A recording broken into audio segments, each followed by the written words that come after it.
Hello everyone, DK tutorial of mathematics में आपका बहुत बहुत स्वागत है। हम लोग डिस्क्रीट मैथमेटिक्स में काफ़ी इंपॉर्टेंट क्वेश्चन करेंगे कि शॉर्टेस्ट पाथ कैसे निकालते हैं।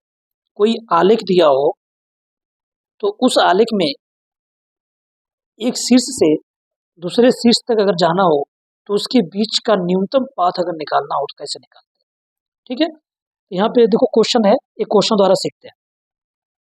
तो आपको एक आलेख दिया हुआ है, निम्नलिखित आलेख में संलग्न जो भारित आलेख है तो सभी आलेख जो ये आलेख है सभी शीर्षों का भार दिया हुआ है। ठीक है, तो भारित आलेख में ए से लेके यहाँ से स्टार्ट करना है और जेड तक जाना है। तो ए से जेड तक बीच का न्यूनतम पथ ज्ञात कीजिए। ठीक है, ए से लेके जेड तक जाना है तो कौन सा शॉर्टेस्ट पाथ होगा, कौन सा शॉर्टेस्ट सबसे छोटा पथ होगा, रास्ता होगा।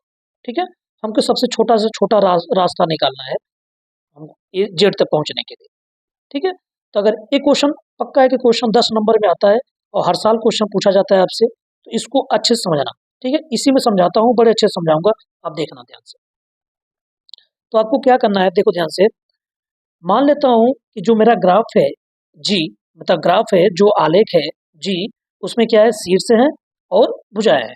तो दिया गया आलेख है, तो माना जी बराबर भी ई दिया गया आलेख है। आपको सिंपल ऐसे लिख लेना है, जहाँ भी क्या है, शीर्ष है। शीर्ष कौन कौन है, ए है, बी है, सी है, डी है, ई है और जेड है। इसको सिंपल ऐसे लिख लो।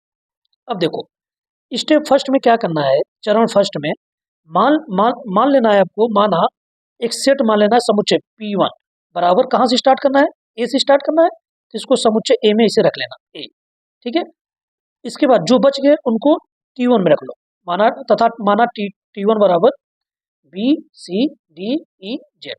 तो यहाँ से स्टार्ट करना है तो इसको किसी एक में रख लो P1 में, और जो बच जाए उसको T1 में रख लो। चलो अब यहाँ से स्टार्ट करना है, तो T1 में देखो बी है, सी है, डी है, ई है, जेड है। तो डिस्टेंस निकालो बी का, तो लेंथ ऑफ बी, तो क्या निकालोगे, लेंथ ऑफ बी। तो लेंथ ऑफ बी देखोगे कहाँ से देखना है आपको, जो P1 में लिया है ए से। कहाँ से, ए से। तो ए से लेंथ ऑफ बी कितना है, 1 है, तो लेंथ ऑफ बी 1। ए से सी के बीच लेंथ ऑफ सी कितना है, 4 है, और डी का लेंथ कितना है। अब ए से देखना है ध्यान से, ए से क्या डी पे आप पहुंच पाओगे, डायरेक्टली पहुंचना है, नहीं पहुंच पाओगे। पहले आपको बी पे जाना पड़ेगा, फिर बी से डी जाना पड़ेगा। इसका मतलब ए से डी पे नहीं पहुंच पाएंगे तो मेरा तो कोई भुजा नहीं जुड़ी हुई है, तो हम लोग क्या बोलेंगे, लेंथ ऑफ बी कितना है, इन्फिनिटी मान लेंगे, अनंत। ठीक है, इसी प्रकार से ए से क्या ई पे पहुंच पाओगे, ए से ई पे यहाँ पे डायरेक्टली नहीं पहुंच पाओगे, कोई भुजा नहीं जुड़ी हुई है, तो इसका मतलब इन्फिनिटी। और ए से जेड पे डायरेक्टली नहीं जुड़ पाएंगे, है ना, कोई भुजा नहीं जुड़ी हुई है, तो इन्फिनिटी लेंथ। तो P1 में ए रख लेना, जो बच गया T1 रख लेना, और सबकी लेंथ निकाल लेना। बी की लेंथ कितना हो गया, 1 हो गया, सी की लेंथ कितना है, 4 है, डी की लेंथ, ये सब ए से दूरी निकाल रहा हूँ। ए से डी की दूरी डायरेक्टली नहीं पहुंच पा रहे हैं तो इन्फिनिटी, ए से ई की दूरी इन्फिनिटी, ए से जेड की दूरी इन्फिनिटी। ठीक है, अब आपको देखना है कि जो ये डिस्टेंस आपने निकाला है, जो लेंथ निकाला है, इसमें सबसे छोटा कौन है। ये तो अनंत है, अनंत है, अनंत है, ये बहुत बड़े हैं, 4 है, 1 है, तो सबसे छोटा कौन है, 1 है। तो यहाँ लिखेंगे अतः B belong to T1। B कहाँ से है, T1 में है, बी जो है T1 में है, जिसका न्यूनतम भार कितना है, 1 है। ठीक है, तो जो न्यूनतम होगा उसको किस में रख लेंगे, अब P2 में रख लेंगे। तो दूसरी फिर स्टेप सेकेंड में क्या करेंगे, मान लेता हूँ P2 में पहले क्या था, ए था, अब कौन न्यूनतम आ गया, बी है, तो न्यूनतम बी रख लेंगे। तो मान लेंगे P2 बराबर ए बी। अब T2 कौन बचा, जो बच गया, बी तो हट गया क्योंकि न्यूनतम था तो हट गया, कौन बचा, सी डी ई जेड, तो सी डी ई जेड। अब इनका लेंथ निकालना है, सी का, इनका डिस्टेंस निकालना है। तो लेंथ ऑफ सी, तो लेंथ ऑफ सी क्या होगा, मिनिमम, क्या न्यूनतम या मिनिमम। ठीक है, न्यूनतम या फिर मिनिमम लिखो, मिनिमम लेंथ ऑफ सी, पहले क्या था, लेंथ ऑफ सी 4 था, या 4 लिख लो। ठीक है, क्या लिख लो, 4। और बी पे आए तो देखो ए से कहाँ तक पहुंच चुका हूँ, बी पे पहुंच चुका हूँ, है ना, ए बी आ गया ना, तो ए से कहाँ पहुंच चुका हूँ, बी पे। कितना दूरी तय किया है, 1। तो पिछले देख लेना, पिछले वाले में कितना न्यूनतम आया था, 1 आया था, तो यहाँ 1 प्लस, अब लेंथ ऑफ सी पे दूरी निकालना है, तो बी से सी की दूरी कितना है, बी देखो, बी पे हम लोग पहुंच चुके हैं पिछले वाले से, बी पे पहुंच चुके हैं, ठीक है। तो तो क्या करोगे, मिनिमम ये पिछला वाला लिख लेना सी का, और बी पे दूरी न्यूनतम कितना आया था, 1 था, तो 1 प्लस, अब सी, बी से सी की दूरी कितना है 2, तो 1 प्लस 2, तो कितना आ जाएगा इसमें, ये 3 है, ये 4 है, न्यूनतम कितना है 3 है, ठीक है। तो ये लिखा हुआ है न्यूनतम 4, 1 प्लस 2 कितना है 3। अब डिस्टेंस ऑफ डी, इसकी दूरी निकालोगे, लेंथ ऑफ डी, तो न्यूनतम मतलब मिनिमम, पहले कितना था डी का, पहले था इन्फिनिटी, यहाँ इन्फिनिटी लिख लो। ई का पहले कितना था इन्फिनिटी, तो इन्फिनिटी लिख लो।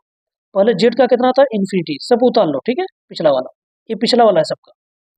अब अब हम लोग बी पे पहुंच चुके हैं, बी का न्यूनतम भार कितना है 1 है, तो 1 प्लस सब पे ऐड करेंगे सबको, तो प्लस प्लस प्लस, है ना।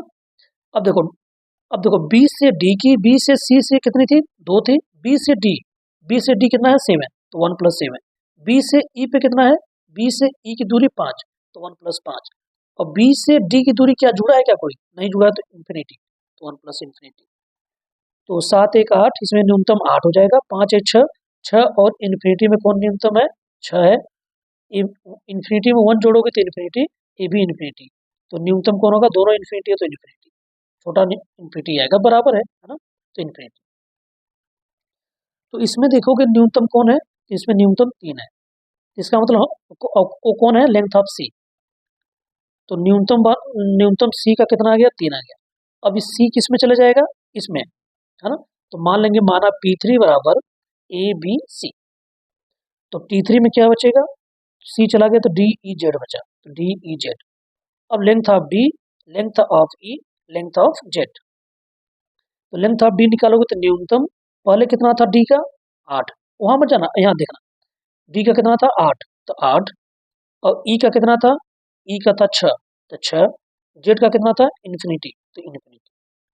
अब देखो हम लोग कहाँ पा चुके हैं, सी पे, तो सी पे कितना है 3, तो 3 3 3, ठीक है।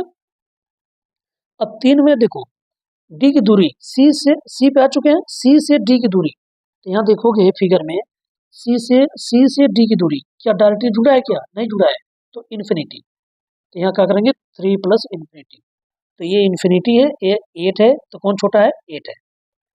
अब सी पे आ चुके हैं, सी से ई की दूरी, तो कितना है, सी से ई की दूरी 1 है, तो 3 प्लस 1, है ना, क्योंकि पहले न्यूनतम कितना था 3 था, तो 3 प्लस 1 कितना हो जाएगा, ये 4 है 6 है, कौन छोटा है 4।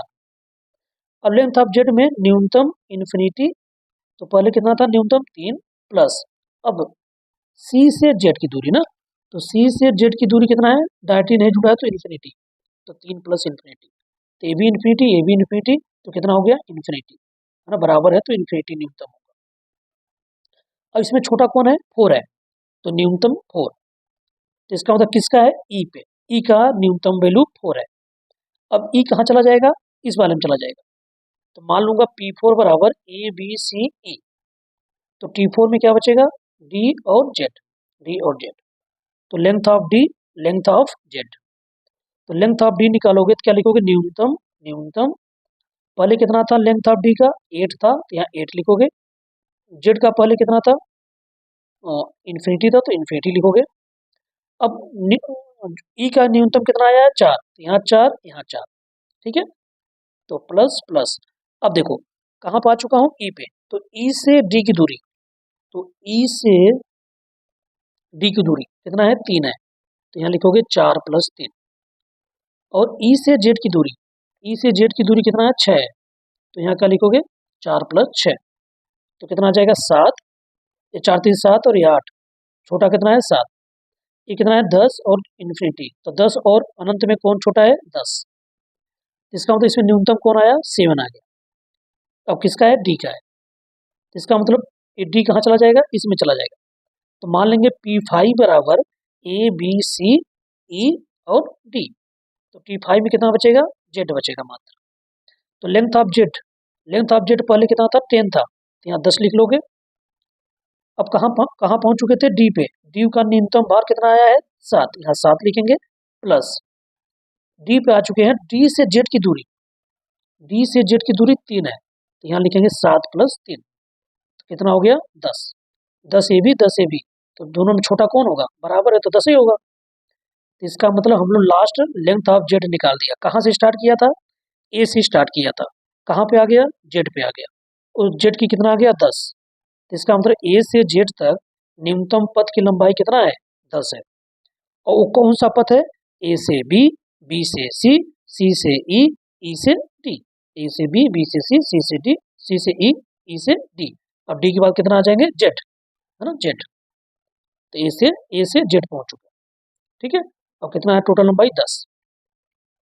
तो पाथ कौन सा आया, ए से सी से बी से ई, है ना, नहीं नहीं, ए से बी और बी से सी, तो 4 2 6, फिर बी से सी,